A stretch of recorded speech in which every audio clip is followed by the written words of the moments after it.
Anies ini makin bingung menemukan gaya yang pas untuk berkampanye ilegalnya. Ilegal karena belum waktunya ya. Nah, mulai dari gaya menjilat atau menghantam pemerintah seperti yang pernah bilang di Singapura dulu bahwa IKN itu seolah minim dukungan publik, kata Anies. Lalu karena dihajar netizen berubah jadi mendukung IKN karena katanya sudah merupakan undang-undang. Baru tahu dia. Nah, yang terbaru, Anies berkoar di Australia, menebar kebohongan soal cara dia memerintah di Jakarta. Lalu kembali disambit netizen menggunakan komentar-komentar yang pedas. Anies panik lagi. Dan puncaknya adalah ketika dia mengakui menggunakan gaya politik identitas sebagai permakluman sebuah strategi politik untuk menang pemilu. Netizen kembali gerah lah ya. Mulut Anies yang ngasal aja ngomong itu kena gampar getir melalui komentar netizen yang kesel. Nah, yang lagi viral adalah Anies sebut ada Menko terang-terangan ingin ubah konstitusi. Waduh, sebut nama dong Nis. Menko di kabinet Pak Jokowi kan nggak banyak. Sebut namanya. Takut ya? Kita jeda sebentar, tonton sampai kelar bersama saya, Mas Joprai. Bletak! Mas Joprai. Mau kemana kawan, tanpa arah tujuan, cari masalah rawan, urus saja masa depan. Halo kawan, jangan ikut Taliban. Mau kemana kawan, tanpa arah tujuan, cari masalah rawan. Letak. Ya, demokrasi yang sehat itu harus dipahami sebagai sarana mencari kebenaran dalam meraih kesempurnaan. Setidaknya meraih masa depan menjadi lebih baik gitu loh. Bukan sebaliknya, sebagai sarana membuat konflik, cacian, makian, umpatan, hujatan. Dan menimbulkan keresahan di masyarakat yang sifatnya tuh negatif dan mengganggu harmoni kerja pemerintah yang terpilih secara demokratis. Tentu saja kelompok-kelompok perusak demokrasi semacam itu harus kita lawan. Itu loh, dasarnya itu seperti itu. Nah, sejak pemilu 2014, seingat saya, ketika proses demokrasi dimenangkan secara demokratis oleh Pak Jokowi hingga kembali menang dalam pemilu 2019, kelompok-kelompok yang memanipulasi demokrasi untuk kepentingan mereka terus melancarkan serangan kepada pemerintah yang terpilih secara demokratis. Dengan makian, umpatan, hinaan kepada presiden terpilih dengan menyebar hoax sehingga meresahkan masyarakat. Itu yang terjadi. Kelompok-kelompok itu berlindung atas nama demokrasi, tapi dalam prakteknya justru merusak demokrasi, bos. Nggak paham dengan demokrasi sebagai sarana mencari kebenaran. Setiap perbedaan pendapat yang muncul dihujat sebagai kafir, keturunan PKI, anti-Islam, oligarki, oli samping, oli mesin, dan sebagainya. Kenapa jadi bengkel ya? Nah, pada awalnya mereka menggunakan Prabowo, waktu itu lawan politiknya Jokowi sebagai simbol dalam melawan kekuasaan yang demokratis. Waktu itu ya, ingat kan? Dengan jualan agama dan menganggap pemerintahan yang terpilih secara sah dan demokratis sebagai kafir. Tapi belakangan Prabowo yang menyadari dinamika demokrasi yang tidak sehat ini akhirnya merapat pada pemerintahan Presiden Jokowi. Set, Prabowo sadar. Nah, lalu ada kekosongan figur oposisi. Ini kemudian dimanfaatkan oleh Anies Baswedan karena sakit hati. Setelah dicopot sebagai Menteri Pendidikan dan Kebudayaan oleh Presiden Jokowi. Karena dianggap tidak mampu dan sejalan dengan arah pendidikan nasional yang inklusif.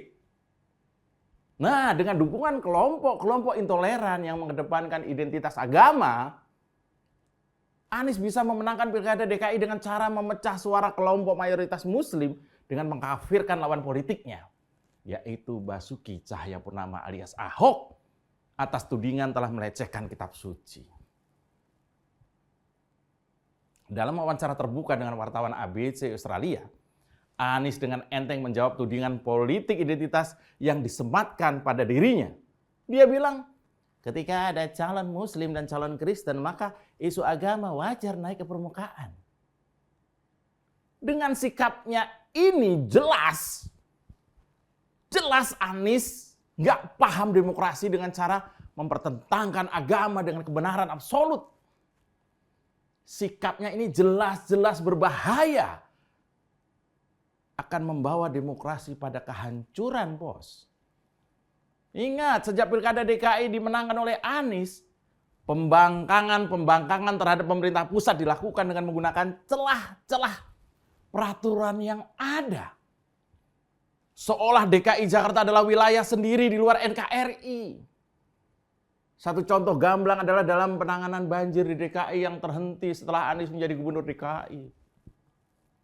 Dengan licik dan bermain kata-kata sebagai bual-bualan retorika saja, prakteknya pembangunan terhenti dan rakyat menjadi korban dengan program sumur resapan yang nggak masuk akal itu. Baru setelah Anies berhenti dan diganti oleh Heru Budi, penanganan banjir yang terintegrasi hulu ke hilir dimulai kembali.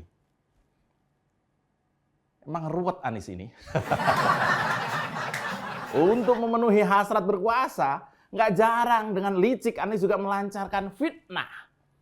Baru-baru ini kembali berbicara kepada media bahwa ada seorang menteri koordinator atau Menko ya, yang ingin merubah konstitusi. Sikapnya ini ingin menunjukkan bahwa Anies lah yang paling taat konstitusi dan menggiring opini rakyat bahwa seorang menteri koordinator bisa merubah konstitusi. Ini bualan apa lagi? Nah, dalam sejarahnya ya, konstitusi memang bisa diubah atau dengan kata lain amandemen. Undang-Undang 45 pun mengatur tata cara untuk melakukan perubahan dengan syarat-syarat ketat tentunya. Dan tidak mungkin dilakukan hanya oleh seorang menteri koordinator. Tetapi amandemen adalah keniscayaan sejarah dan Undang-Undang Dasar 45 telah mengalami proses amandemen sebanyak 5 kali. Tapi bukan Menko yang merubah, bos.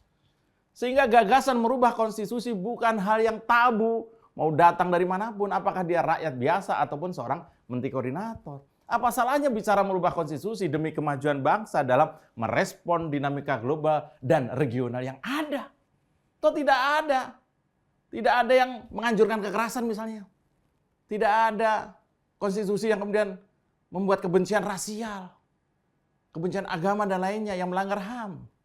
Jelas berbeda dengan apa yang dipraktekkan Anies dengan menjadikan agama sebagai jualan politiknya dan rawan dengan konflik dan kekerasan agama yang bisa membahayakan demokrasi. Bual-bualan retorika Anies yang merasa paling konstitusional itu, yang merasa paling reformis dan agamis, jika tidak dicermati dengan baik antara omongan dan praktek, memang akan gampang membius. Gampang membius orang. Menilik jejak Anies dalam reformasi 98 juga nggak nampak kalau dia tuh menginginkan perubahan waktu itu. Yang terjadi dan banyak beredar di media sosial justru foto Anies ketika mahasiswa bertemu dengan Soeharto di Istana Negara. Ribuan aktivis mahasiswa 98 khususnya mahasiswa dari Yogyakarta menjadi saksi kalau Anies tidak pernah terlibat dalam aksi-aksi radikal mahasiswa menuntut reformasi 98. Patuh pada konstitusi juga dipilih-pilih yang menguntungkan posisi politiknya.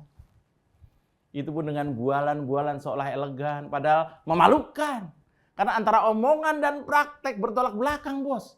Sepanjang menjabat gubernur DKI, bagaimana retorika dan bual-bualan atas nama konstitusi dipakai untuk menolak kesatuan program-program pemerintah pusat hingga merugikan rakyat. Anies mana peduli, bos. Mulai dari penanganan banjir terpadu sampai penanganan pandemi COVID-19 yang lebih ingin menonjolkan eksistensi, kehebatan daripada mengedepankan kemanusiaan. Dan akibatnya fatal, Jakarta sebagai titik awal pandemi menyebar ke seluruh negeri. Dan yang paling berbahaya adalah kesadarannya untuk memberi pemakluman pada kelompok intoleran dan menjadikan agama sebagai jualan dalam meraih kekuasaan. Yang kita butuhkan fair play. Bualan Anies dalam sebuah wawancara dengan wartawan ABC Australia. Kenyataannya justru Anies sendirilah yang telah dengan sadar membuat permainan menjadi tidak fair play dengan cara menyulut sentimen kelompok agama mayoritas dan minoritas dan memberikan pemakluman atas hal itu sebagai cara meraih kekuasaan. Udah kayak Rocky Gerung belum? Sejarah sudah membuktikan bahwa kekuasaan yang diperoleh dengan cara-cara terhormat melalui demokrasi cenderung akan memperbaiki martabat manusia agar menjadi terhormat pula melalui demokrasi yang sehat. Dan sebaliknya, kekuasaan yang diperoleh dengan cara-cara tidak hormat, melecehkan dan memanipulasi demokrasi akan cenderung menjadikan rakyat hanya sebagai objek. Kekuasaan dan kebenaran menjadi absolut dan berbahaya bagi kemanusiaan. Sungguh mengerikan meski baru membayangkan jika orang seperti Anies Baswedan berkuasa dengan cara-cara tidak bermartabat dan merusak berdemokrasi. Nggak ada cara lain untuk menyelamatkan negeri dengan mari lawan perusak demokrasi. Karma Ahok kepada Anies akan segera mencapai puncaknya. Ketawa jahat. Saya Mas Cupray, salam letak. Mas Cupray. Mau kemana kawan tanpa arah tujuan, cari masalah rawan, urus saja masa depan. Halo kawan, jangan ikut Taliban. Mau kemana kawan tanpa arah tujuan, cari masalah rawan, letak.